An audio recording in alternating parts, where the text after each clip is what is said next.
Come here, son. Nephew, young man. Let me holler at you. In reference to communication, people don't realize communication it's an art form, and it can take you farther than where you deserve to go. It can even keep you from getting where you deserve to be if you don't master the art of communication. In the workplace, you need to be concerned with not only just pronunciation, enunciation, standard grammar, and English. You need 3 types of skills to take into consideration. 1, actual occupational skills, knowing how to do the job. B, employability skills, things that transfer from one job to another, being on time, getting along with your coworkers, actually getting all of your work done and tasks for a given day or week or whatever the case may be, following instructions, that type of thing. And then you need basic academic skills. And that's where this generation struggles as well, in addition to communication. Because you can't just, I understand the government instituted No Child Left Behind, and some things come with that. And social promotion and literally, no child is left behind. But what ends up happening, a lot of times students are getting through the academic system without basic fundamental skills in place.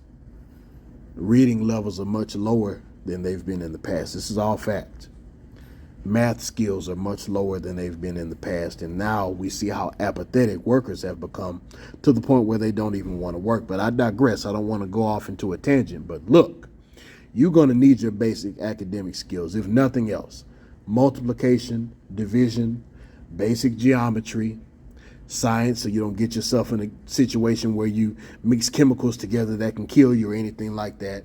Social studies, so you can at least understand how the world works. And then, of course, English reading, grammar. Because you're going to need these items every day. Now, in addition, honesty, good grooming, and a positive attitude, those things help as well. You're going to need those. But communication can overcome a multitude of sins, because people do business with who they like, know, and trust. First and foremost, listening. People talk too much and don't listen enough. If somebody's relying on you to get a job done and you're not listening to your instructions, if someone's trying to communicate an idea to you and you're not listening to what they're saying, in the workplace and in the business world, you can end up losing time and money, or causing your company, either that you work for, that you own, or whatever, to lose time and money. And quite frankly, time is money. So you're doubling up on your losses in that case. You have to learn to eliminate distractions. These phones are just killing folks' ability to comprehend and succeed and excel in life. Use the phone as a tool when appropriate. Use the laptop as a tool when appropriate. How about this?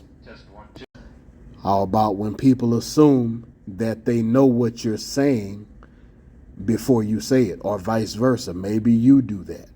Well, how can someone communicate with you if you're trying to be a fortune teller or read a crystal ball? Also, sometimes folks are obsessed with this multitasking deal, but look, it's wiser to do one thing at a time than it is to be trying to do more than one thing and get them halfway or partially done. Take your time and speak clearly. Take your time and pronounce your words. I know some of y'all, this mumble rap stuff is going to be your undoing. You listen to so much mumble rap until you mumble when you speak, especially us folks down south.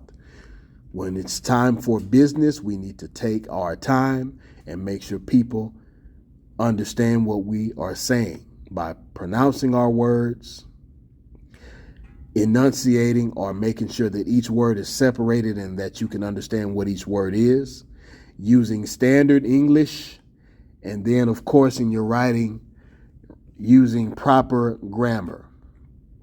You don't want your letters to be thrown out if you're trying to introduce something. You don't want your sales pitch to be turned down and your opportunity be over before it starts. You don't want people to perceive that you're not intelligent in the workplace or in the business world, because you can lose opportunities that way. Make sure that you are communicating correctly. Study the art of communication. And when people give you feedback on your communication, listen so you can improve. And as always, never lose the will to win and never lose the will to survive.